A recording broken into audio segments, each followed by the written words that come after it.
அப்போ உங்களுக்கு லைவாவே எதெல்லாம் வேலை செய்யுது, இல்ல எதெல்லாம் வேலை செய்யல அப்படிங்கிறத உங்களுக்கு காட்டுறேன். The next day. இன்னைக்கு அடுத்த நாள். நேத்து பார்த்தீங்க, இன்னைக்கு அடுத்த நாள். டைம் 12:30 மணி. இப்போ ஜஸ்ட் செகண்ட் இப்போ தான் கரண்ட் வந்துச்சுங்க. நார்மல் ஆயிடுச்சு. நேற்று 3:30 மணிக்கு ஹை வோல்டேஜ் வந்தது. இப்போ வந்து இன்னைக்கு 12:30 மணிக்கு ரெடி பண்ணியிருக்காங்க. அவங்களும் முடிஞ்ச வரைக்கும் ட்ரை பண்ணாங்க, முடியல.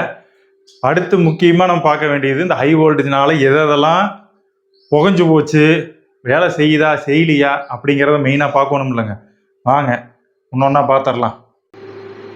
மேலே பார்த்துட்டீங்க, யூபிஎஸ் வேலை செய்யுதுங்க. ஸோ யூபிஎஸ் தப்பிச்சுது, ஒரு செலவு தப்பிச்சுது. அடுத்து ரொம்ப ரொம்ப ரொம்ப முக்கியமானது, ரொம்ப ரொம்ப ரொம்ப நான் பயந்துட்டே இருந்தது. நைட் ஃபுல்லாக தூக்கமும் இல்லைங்க. நைட் ஃபுல்லாக ஃபேனும் ஓடல, பேட்டரி டவுனு, யூபிஎஸ் கனெக்ட் பண்ணியிருந்தேன், பேட்டரி டவுனு, விடி தூக்கம் இல்லாமல் இருந்தேன். எனக்கு அந்த ஃபேன் ஓடல தூக்கம் அது இல்லைங்க, ஃப்ரிட்ஜு ஓடுதாங்கிற பயம் தான் எனக்கு. ஏன்னா ஹை வோல்ட்டில் போயிருக்குது, என்ன ஆயிருக்கும். ஆனால் ஒரு நம்பிக்கை என்னென்னா, இது கொஞ்சம் காஸ்ட்லியான மாடலுங்களேன். இது வந்து கன்வெர்டபுளில் கோத்ரேஜில் 2 ஸ்டாரில் கன்வெர்டபுள் எடுத்தேன். கொஞ்சம் ரொம்ப ஹை காஸ்ட். இது மேக்ஸிமம் போயிருக்காது அப்படின்னு நான் நம்புகிறேன். எனக்கு இப்போ தான் வந்தேன். ஏன் வந்தேன், எங்கே போயிருந்தாலும் உங்களுக்கு சொல்கிறேன். பார்த்துடலாங்களா? கடவுளுக்கு நன்றி, செலவில்லை, தப்பிச்சிட்டேன். ஃப்ரிட்ஜு வேலை செய்யுதுங்க, உள்ளே இருக்கிறது எதுவும் கெட்டு போகல, தப்பிச்சிட்டேன். நீ அடுத்து டிவி, அதையும் பார்த்துடலாம் வாங்க. அடுத்து டிவி இது ஆனாக தான் பார்த்துடலாங்களா? எனக்கு பிரச்சனை இல்லை, பட் வீட்டில் ஒரு ஆள் அம்மாவுக்கு டிவி எப்படி இருந்தாலும் தேவைப்படும். தப்பிச்சேன், டிவியும் தப்பிச்சது. ஆனால் நிறைய வீட்டில் இந்த பார்க்குறீங்களே, இந்த எங்கள் வீட்டுக்கு நேர் ஆப்போசிட் இருக்கிற வீட்டில் டிவி புகஞ்சிருச்சு. பக்கத்தில் இந்த பக்கம் இருக்கிற வீட்லேயும் டிவி ஆன் ஆகலை. இப்போ போய் அவங்ககிட்ட கேட்டால் தான் தெரியும். அவங்களுக்கு ஃபேன் போயிடுச்சு, டிவி போயிடுச்சுன்னாங்க, இண்டக்ஷன் போயிடுச்சுன்னாங்க, இந்த பக்கத்தில் இருக்கிறவங்க டேபிள் ஃபேன் போயிடுச்சுன்னாங்க. கிட்டத்தட்ட இந்த ஏரியாவில் இருக்க பல பேரோட பல திங்ஸ் போயிடுச்சுன்னாங்க. நம்ம கொஞ்சம் தப்பிச்சிட்டோம். ஏன்னா யூபிஎஸ் இருந்ததுனால யூபிஎஸ் வந்து ஹை வோல்டேஜை கட் ஆஃப் பண்ணிடும். அதை விட முக்கியமானது, அந்த டைமில் டிவியெல்லாம் ஓடலை, பட் ஃப்ரிட்ஜு ஓடிட்டு தான் இருந்தது. பட் ஃப்ரிட்ஜு வந்து கொஞ்சம் காஸ்ட்லியாக இருந்ததுனால கட் ஆஃப் பண்ணி அதுவும் தப்பிச்சுது. அடுத்து நான் எங்கே போயிட்டு வந்தேன், தப்பிக்கலாம் முழுசாலாம் தப்பிக்கல, மாட்டினேன். வாங்க, முழுசாக தப்பிக்கலைன்னு சொன்னேன் தெரியுங்களா? என்ன ஆயிடுச்சுன்னா, லேப்டாப், நான் ஆக்சுவலாக லேப்டாப் ஆன் ஆகலைன்னு சொன்னேன் இல்லைங்க. நான் சர்வீஸ் பர்சன் தான், ஆனால் எனக்கு தெரியும் அது அடாப்டர் தான் போயிடுச்சு. ஸோ புது அடாப்டர் தான் வாங்கணும். ஏன்னா இது ரெடி பண்ணுறதுக்கெல்லாம் ரொம்ப டைம் ஆயிரும். அது ரெடி ஆகிறதும் மேக்ஸிமம் பாசிபிள் கம்மி தான்.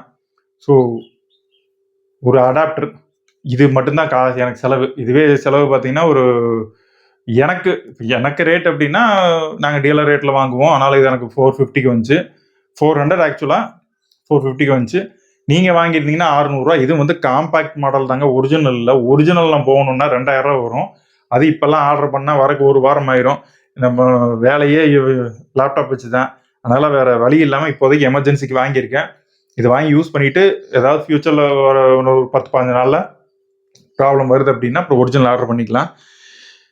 என்னை எல்லாரும் கேட்ட ஒரு கேள்வி, இந்த வீதியில் இருக்க எல்லாரும் கேட்டது, நான் கரண்ட் பில் எல்லாம் கட்டுறேங்க, ஒரே ஒரு நாள் டிலே ஆனால் கூட அதுக்கு ஃபைன் கேட்குறாங்க. ஃபைன் நம்ம கட்டுறோம், வேறு எதுனாலுமே ப்ராப்பராக நம்ம வந்து கரண்ட் பில்லாம் கட்டிட்டு இருக்கிறோம். இப்போ இந்த ஹை வோல்டேஜ் ஆகி இத்தனை வந்து எங்களுக்கு செலவாயிடுச்சு, இப்போ ஃபேன் போயிடுச்சு, டிவி போஞ்சிடுச்சு, இத்தனை சொல்கிறாங்க இல்லைங்க. ஸோ இதுக்கு வந்து யார் காம்பன்சேட் பண்ணுவா அப்படின்னு சொல்லி அவங்க கேட்குறாங்க. நியாயமான கேள்வி. இப்போ நானும் கேட்பேன், இப்போ இந்த எனக்கு 450 ரூபா செலவு யார் காம்பன்சேட் பண்ணுவா? கேள்வி கேட்டு தானேங்க. இது கவர்மெண்ட் தான் பண்ணணும். ஏன்னா ஹை வோல்டேஜுக்கு நம்ம பொறுப்பு இல்லை, கவர்மெண்ட் பண்ணுது. இப்போ அவங்க தானே பண்ணணும். இதுக்கு என்ன வழி? முடிஞ்ச வரைக்கும் இந்த வீடியோ ஷேர் பண்ணுங்க. இது மாதிரி பல இடத்துல இந்த மாதிரி ஹை வோல்டேஜ் எல்லாம் நிறைய போனதெல்லாம் இருக்கு. டிவி, ஃப்ரிட்ஜு, ஏசி எல்லாம் கூட போன மாதிரி நான் கேள்விப்பட்டிருக்கிறேன். இப்படி போகும்போது இது வந்து என்ன ஆகுன்னா, வாரண்டியில கிளைம் ஆகாது. முக்கியமான விஷயம், இது வந்து பிசிக்கல் டேமேஜ் கணக்கில் தான் வரும். அதனால வாரண்டியும் கிளைம் ஆகாது. இப்போ நம்ம தான் காசு செலவு பண்ற மாதிரி இருக்கும். அப்போ இபி, எலக்ட்ரிசிட்டி போர்டு ஆகட்டும், இல்லை நம்ம கவர்மெண்ட் ஆகட்டும், இதுக்கு என்ன தீர்வு இருக்கு? நம்மளுக்கு பணம் கிடைக்குமா? Question mark. இந்த கேள்வியை உண்டான உங்களுக்கு பதில் தெரிஞ்சா சொல்லுங்க. முடிஞ்ச வரைக்கும் எல்லாரும் ஷேர் பண்ணுங்க. ஏன்னா இது ஹையர் அபிஷியல், இப்போ சிஎம் வேற நல்லா பண்ணிட்டு இருக்காருன்னு போயிட்டு இருக்குது. அவருக்கு இந்த தகவல் போச்சுன்னு வைங்களேன், ஆமாம்ல இப்படி ஒன்று நடந்தா யார் பொறுப்பு அப்படின்னு அவருக்கும் அந்த கேள்வி கேட்க தோணும். விடை கிடைக்கிறதுக்கும் வாய்ப்பு இருக்குது. எங்களை மாதிரி போனவங்களுக்கு இந்த 450 ரூபாய் திருப்பி கிடைக்கிற வாய்ப்பு இருக்குங்க. எனக்கு பரவாயில்லைங்க, மற்றவங்கெல்லாம் எத்தனை ஆயிரம் போச்சுன்னு தெரியல. ஸோ இந்த கேள்வியோடைய நான் விடைபெறேன். மறக்காம பதில் சொல்லுங்க, முடிஞ்ச வரைக்கும் ஷேர் பண்ணுங்க. நம்ம அப்படியே அடுத்த வீடியோவில் பார்க்கலாமா? பாய்.